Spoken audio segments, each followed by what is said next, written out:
Okay, so thanks again, Melissa, for hopping on the call with me. I greatly appreciate it.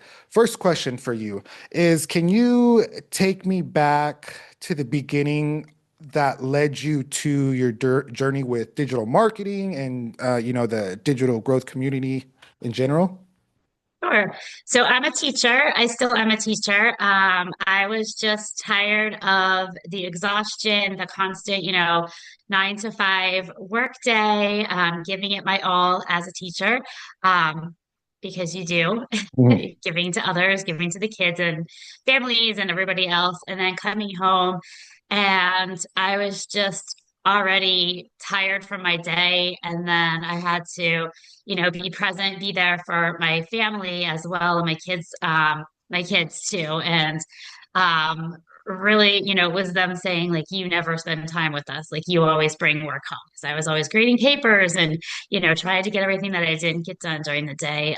So just them saying, like, you're never here. You're never like here for us kind of led me to look for Mhm. something else to help.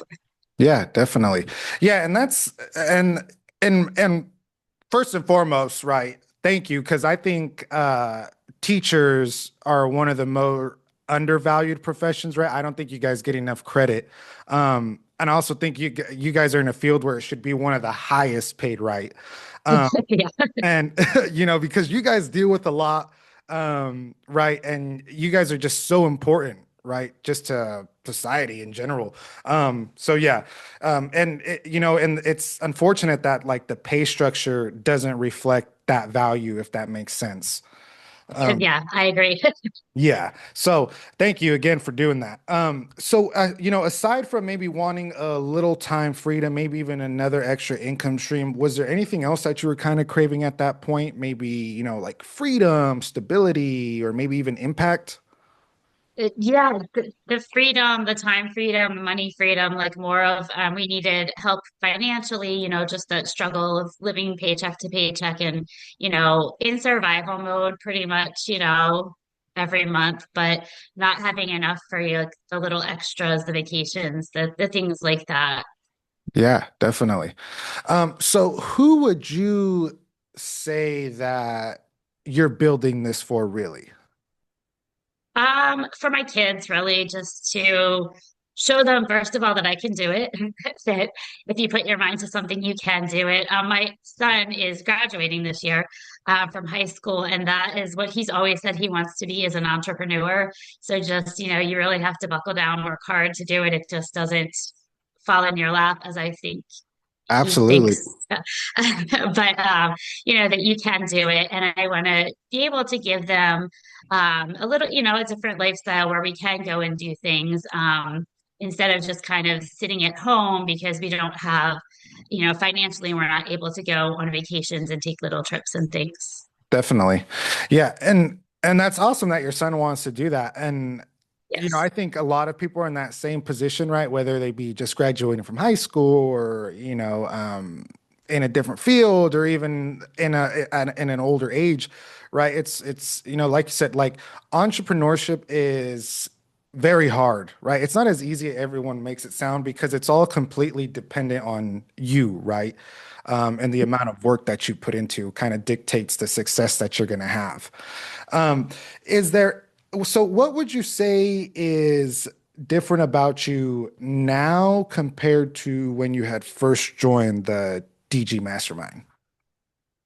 Definitely the level of confidence that I feel. I teach cyber school, so I'm on the camera all the time, but it's very different teaching a bunch of elementary school kids as just putting myself out there for 5 billion people to see. So Uh-huh. just the confidence level, I think, and I've just learned so much about what it takes to put it all together, to put a video together, and um, everything that goes into that. Yeah, definitely.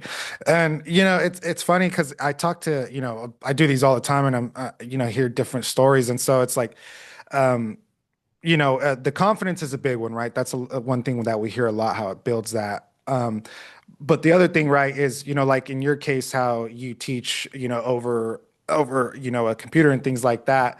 Um, People who do that can do it easily, right? Or I was talking to a guy who was a musician the other day, and he plays in front of hundreds of people, right?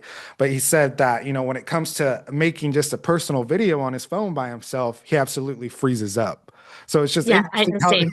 it's Yeah. interesting how that all works. They can do it so easily, teaching others right in their own thing, and then when it just comes to this little simple thing, it's kind of different. So it's interesting. So Yeah, well, and too with kids, it's like you can be silly or whatever, yeah, you make a mistake. It's like whatever, they're little, it doesn't matter. But right. So, is there anything that you're most proud of accomplishing so far? I'm just putting myself out there and being on social media, which I really did not have a presence on social media. So I had to learn that all kind of from the ground up. And yes, my teenager made fun of me, like, what are you doing here? Like, this is where I am. Don't follow me, don't look for me. So, but then I do find him like sometimes like he'll come on my lives and like give me likes and stuff. So that's Yeah. kind of cool. Yeah, that's awesome. That's awesome. And I like it too for that aspect because it's like, if you've never messed with social media or been involved in any of the, social media apps, it's a good way to also get the family involved, right? Because we do that, we hear that all the time too. It's having the kids help the parents set up pages and Facebooks and Instagrams and TikToks, and sometimes it's the other way around, right? So that's It's cool. yeah. My 9-year-old will like because I'll have certain things I say all the time and he'll like just walk around and like he's spitting it back at me. I'm like, oh, I do say that a lot. So Yeah. like he's doing the whole spiel. It's kind of funny. Absolutely. Yeah. See, I have a 7 and an 8-year-old, and I have social media, right? But I didn't have TikTok. And I hadn't had TikTok till probably 3 months ago. And so it was actually my daughter who's the one to convince me to get it. This 8-year-old girl was like, you should get a TikTok. It's pretty good. I was like, all right, why not?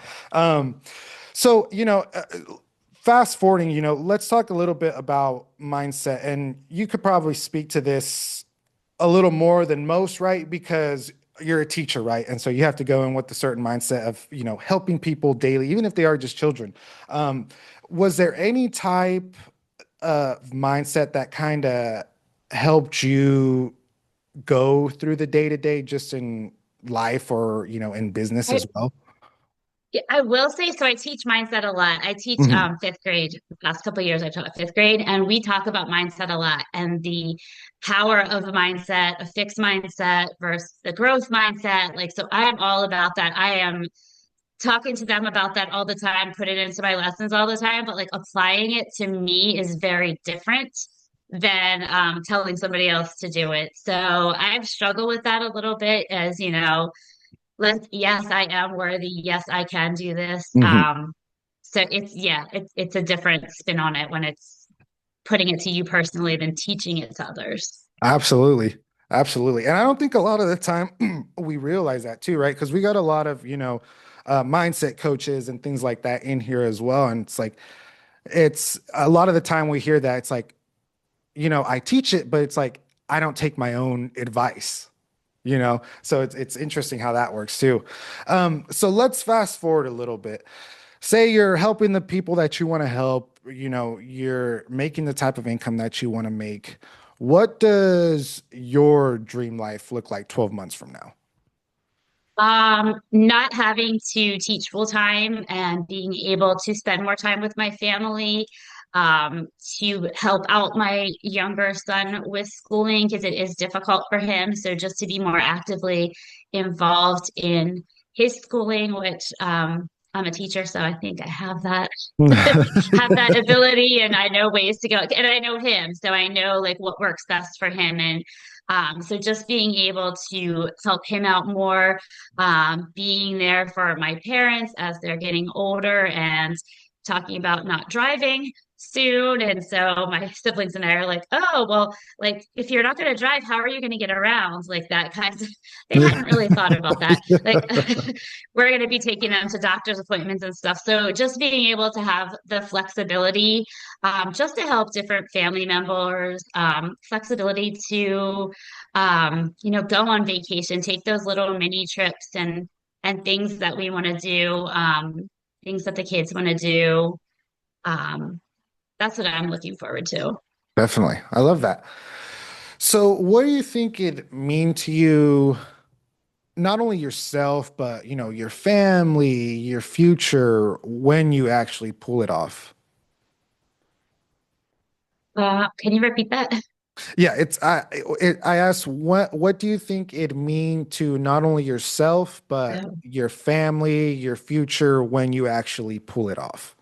Um, I think it will just be like a load off of my husband's back as well, but like, and then just like a relief to everybody that we're not, constantly worried about money, that the kids are asking for things. I mean, not huge things, but asking for little things, or that we're able to go and do things as a family, like go on like the little trips that they want to go on, and like if they're interested in something and curious, like we can actually go visit the city of, the things that they're talking about, and just have more time as a family. And I know my two boys want that. They want us to have more time. So I think they would really enjoy that. Yeah, absolutely. And that parent guilt is real. That's a real thing, right? So it's hard to have to say no to your kids, even when it's the little things like you said, right? Yeah. Yeah. It's not a great feeling at all. Um, so is there something or maybe even a few things that you've learned about yourself through this entire journey? Um, that I definitely am capable of things I thought I wasn't capable of. I was very much like in the teacher skills, like I have certain teacher skills, and so I'm really good at that. But finding out, I can do other things. I do have tech skills, even though my 18-year-old says I do not. I have been able to learn some tech skills and learn some things, and just like I said earlier, like the growth, the confidence. I love that I'm meeting so many new people, people that have the same goals in mind.